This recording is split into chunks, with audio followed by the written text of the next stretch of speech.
Каналыма хош келдіңіз, құрметті тыңдарманым. Бүгін мен сізге «Шырмауық тағдыр» атты әңгімені баяндап беретін боламын. Жасы біразға келсе де, тұрмысқа шықпаған құрбым бар еді. Сол құрбым жаңа жыл қарсаңында тұрмысқа шыққалы жатырмын деп қуандырған болатын. Артынша хабарсыз кетті. Той әлегімен әуре болар деп мен де мазаламай қойдым. Бір күні телефоныма хабарласып ала алмаған соң, өтінемін біздікіне келші, жаман болып отырмын деп хат жолдапты. Оптимистік көзқарастағы құрбым тіпті несиесін төлей алмай қиналғанда да бұлай жазбаған. Не болды екен? Хабарламаны оқи сала кешкісін үйге емес, құрбымдікіне тарттым. Жатақхананың бір бөлмесінде жалдап тұратын. Есік қоңырауын ұзақ басып тұрып қалдым. Сәлден соң шашы удар-дудар, көзі ісіп кеткен құрбым есікті ашып мені құшақтап үйге кіргізді. Қашанда тазалықты сүйетін құрбымның бүгінгі кейпін көріп таң қалдым. Төсек орны жиналмаған. Үстел үстінде 3-4 күннен қалған қалдық тамақтар үйіліп тұр. Киімдер де ретсіз шашылып жатыр. Бірақ оның біріне қымсынатын емес. Құрбым шай қойып келейін деп ақ шәйнектің құлағын көтеріп шығып кетті. Қарап отырмай, мен де төсекті қағып сілкіп жинап, столды тазалауға көштім. Столды жиып бола бергенде, құрбым да ысқырған шәйнекті ұстап кірді. Ой, кешірші, жағдайым болмай жүр, деп қысыла сөйлеген құрбым тоңазытқыштан анау-мынау алып дастарханға қоя бастады. Терезеге жақындап, орындыққа отыруға ыңғайланған мен стол астында жатқан қағазды іліп алып, терезеге қойғалы жатқам. Бірақ қағаз аурухананың қағазы болғандықтан не болып қалды екен деген әуестігімді жеңе алмай, көз жүгіртіп оқи бастадым. Алғашқыда түсінбей қайталап оқыдым. Иә, құрбым түсік тастапты. Маған таңдана қараған ол. Бәрін басынан бастап айтайыншы, ішім өртеніп барады, деді. Дастархан басына жайғасқаннан кейін біресе жылап, біресе күліп, өз өмірінің қиындықтарымен бөлісті. Ары қарай құрбымның сөзімен сөйлесек. Мен оңтүстікте туып өстім. Жоғары сыныпта оқып жүргенде анам қайтыс болып кетті. Ағам бізді жетімсіретпейін деп қайтадан тез үйленген болатын. Әкемді аға деймін. Бірақ нағыз жетімдікті біз сол өгей шешем түскен күннен бастап көрдік. Жалғыз інім болды. 2 жылдың ішінде 2 бала тапқан ол, баласын емізгені болмаса, барлық жұмысты маған істететін. Тіпті түнде баланың астын құрғату да менің мойнымда. Әкем жуас жан. Көріп біліп жүрсе де қарсы бір нәрсе айтқан емес. Өгей шешем мен мектепті аяқтай салысымен жақын жерден маған күйеу қарай бастады. Бізге көрші боласыңдар. Әкең де көз алдыңда болады, деп сумаңдаған шешем үй шаруасына мені өмір бақилық малай жасағысы келген сияқты. Бірде әкем алыс туыстар қайтыс болып, сол жақта қалып қойды. Арам ойын бірден іске асыруға талпынған өгей шешем, жас шамасы 40-тан асып қалған қырма сақалды біреуді ертіп келді. Түнімен отырып үгіт насихат жүргізді. Ол табыскер екен. Алғашқы әйелі оңбаған жүргіш біреу болған. Осыған тисем маңдайым жарқырайды екен. Ағама да көлік әпереді екен. Жеке кәсібі дөңгелеп отырған дәулетті жігітке қыздар таласып тұрып тиеді, деп сөзін аяқтаған шешем, енді сен де ыңғайлана бер дегендей анаған көзін қысып тұрып кетті. Іле орнымнан атып тұрған мен өліп қалсам да байға тимейтіндігімді айттым. Көнбеген мені тіпті бөлмеге қамап қойды. Терезеден секіріп шыққан мен сынып жетекшімнің үйіне түн жарымында келдім. Еңіреп жылап тұрған мені көріп сынып жетекшімнің көзі атыздай болды. Мен ол кезде жеке куәлігімді алып қойған едім. Жасым 18-ге толуға 2 ай қалған. Сондықтан заң орындарына барғанымен еш нәрсе шығарып дәлелдей алмадық. Әкемді алдап сулап сеніміне кіріп алған өгей шеше ақырында мені үйден қуып шықты. Шымкентке келдім. Барар жер, басар тауым жоқ болғандықтан сыныптасымның әпкесінің үйінде тұрдым. Жақсы адам сияқты көрінген кафеге даяшы болып жұмысқа тұрдым. Өз тамағың мен киіміңе ақша тапсаң болды, сенен ақы алмаймын деген әпкесінің де ішкі есебі бар екен. Жаңа жыл қарсаңы болатын. Ауылға барып інімді көргім келді, қатты сағындым. Аздаған жиған ақшама ініме, ағама, ағамның екінші некесінен туған бауырларыма бір нәрселер алып бардым.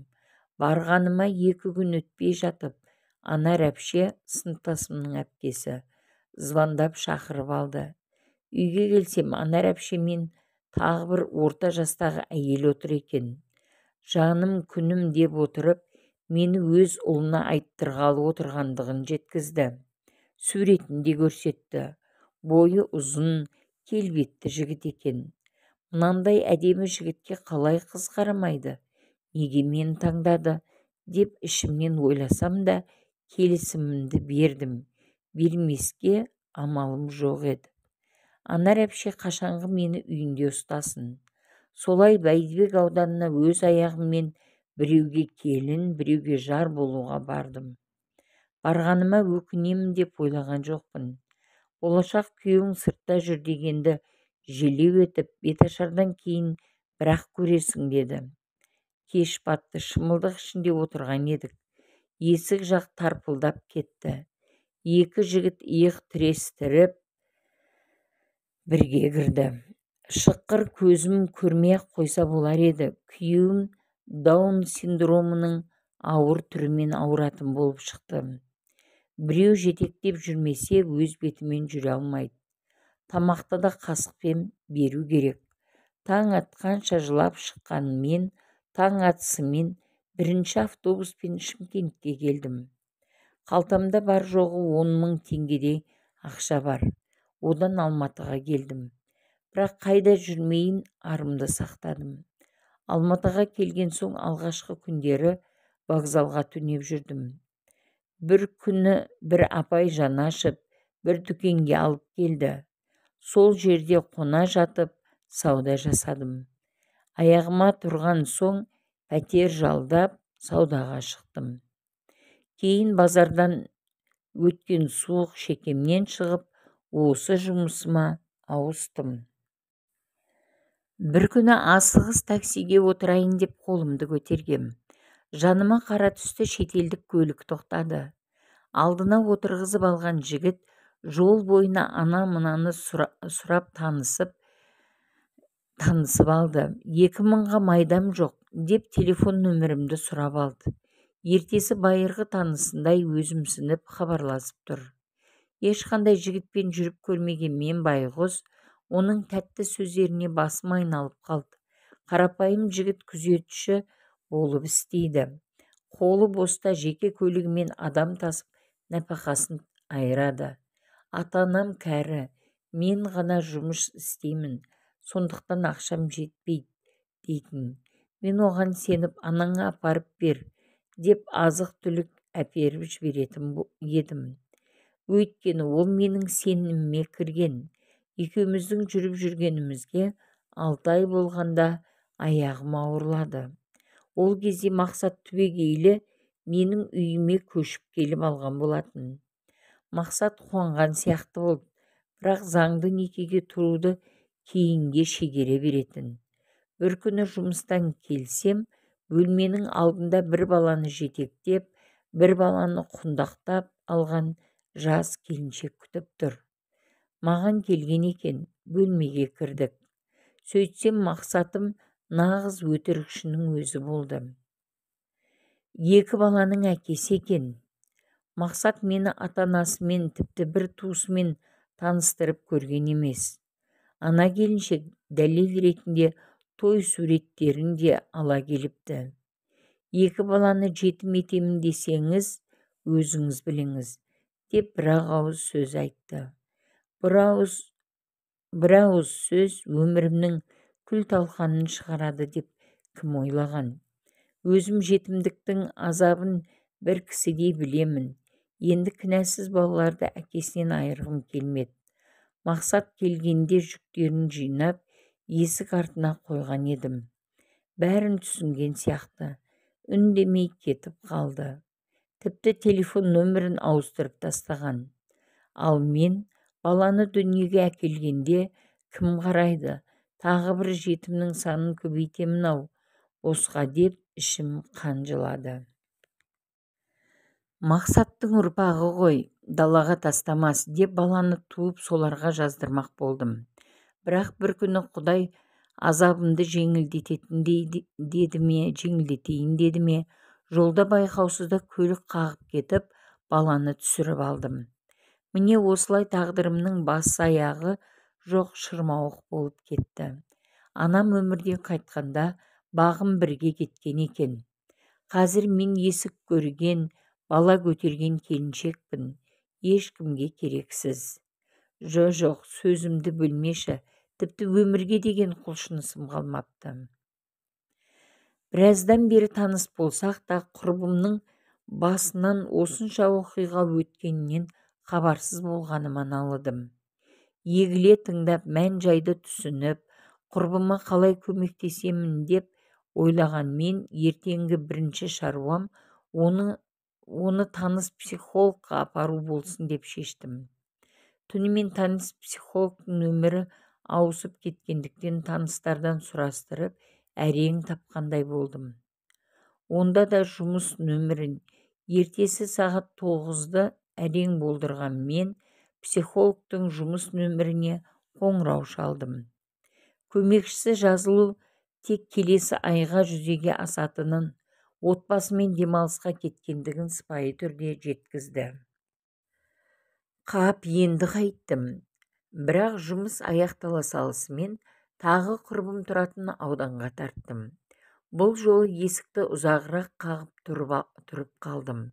Ұялы байланысына шыққанымда бүгін жұмысқа шығып кеткендігін, үйге жетіп қалғандығын асыға айтып шықты. Көп ұзамай құрбым да көрінді. Кеше байқамаған екенмін, біраз азып кеткен. Жымиған түр танытқанымен, арғы жағы мұңды көзқарас. Баладан айырылғаннан кейін бірақ түсіндім. Кішкене болса да жыбырлап, жалғыздығымды білдірмейтін еді. Баладан айырылғаннан кейін 2-3 күн өткен соң ғой деймін, Мақсат қоңырау шалып. Кездесуге әйелі екеуі бірге келіпті. Шағын дәмхананың түпкіргі жағында отырдық.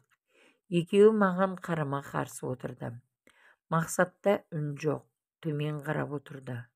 Құрбым, деп бастады сөзін келіншегі. Біз Мақсат екеуміз ойлана келіп, баланы жетімсіретпейік, қанша дегенмен Мақсаттың қаны ғой, деп егер келіссең, баланы өзімізге асырап алуға шешім шығардық. Мақсаттың екінші әйел етіп алуына да қарсы емеспін. Әрине, әйел ретінде маған мұндай шешім қабылдау ауыр, бірақ Мақсаттың көз алдымызда солып бара жатқанын көру мен үшін одан да ауыр. Негізі Мақсат мені аяғымнан кейін үйленген болатын. Менің аяғым ауырлап қалды бір тұрақсыз жігіттен. Ағаларым білсе өлтіретін еді. Не істерімді білмегенде, осы Мақсат тығырықтан шығар жол тауып, уақытша үйленген едік. Сезімге беріліп, екінші сәбиімді дүниеге әкелдім. Сондықтан Мақсат қайда барамын десе де, мен ұстап тұра алмаймын, деді. Келіншегі бір рет аяғын шалыс басса да ақылды екен. Сол жерде соңғы сөзімді айттым. Мен ешқашан екеуіңді айырмаймын дедім. Егер сәби болғанда, мүмкін екінші әйел болар ма еді. Бірақ Алла өзі қаламаған сияқты. Баладан айырылғанымды білгенде Мақсат та келіншегі де күйзелді. Расымен де жаны жайсаң адам екен. Келіншегін шығарып жіберіп, Мақсат әбден жалынды. Барлық жағдайыңды жасаймын деп арым жібермеді, білесің бе? Екінші рет балапандардың көз жасынан қорықтым.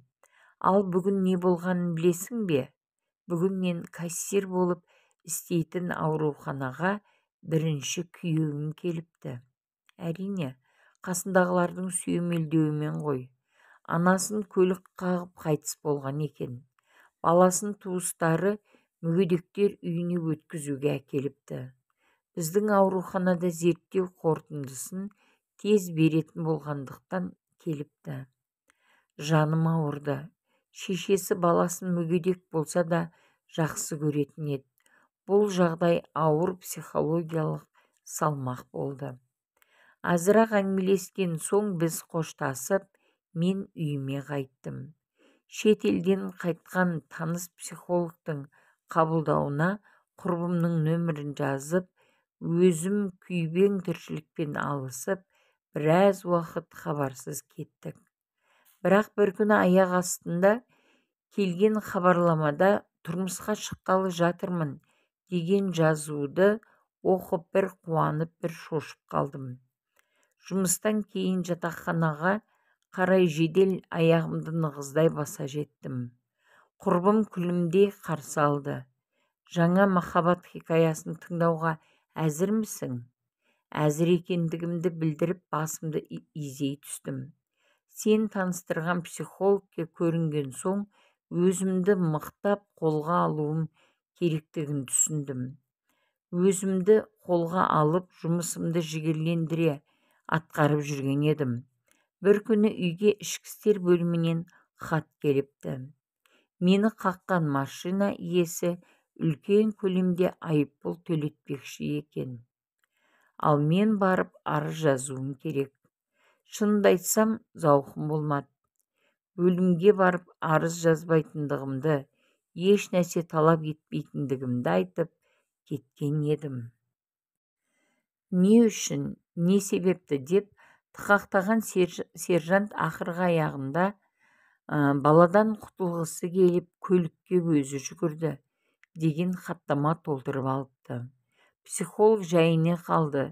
Күнде жүгіріс соған хабарласқанда телефоның өшіп тұрды. Кейін білдім ғой, шет елде іс-сапарда жүріпсің. Ақыр аяғында жазатайым оқиға екендігін дәлелдеп жатып, әрең құтылдым ғой. Бірақ сенбейсің, мені қаққан жігіт екеуміз бір бөлмеге барып келіп жүріп, қалай жақын адамға айналып кеткенімізді сезбей қалыппыз. Ол ажырасқан, сол күні әйелі тастап кеткен екен. Машинаны қатты айдаған себебім сол еді, дейді.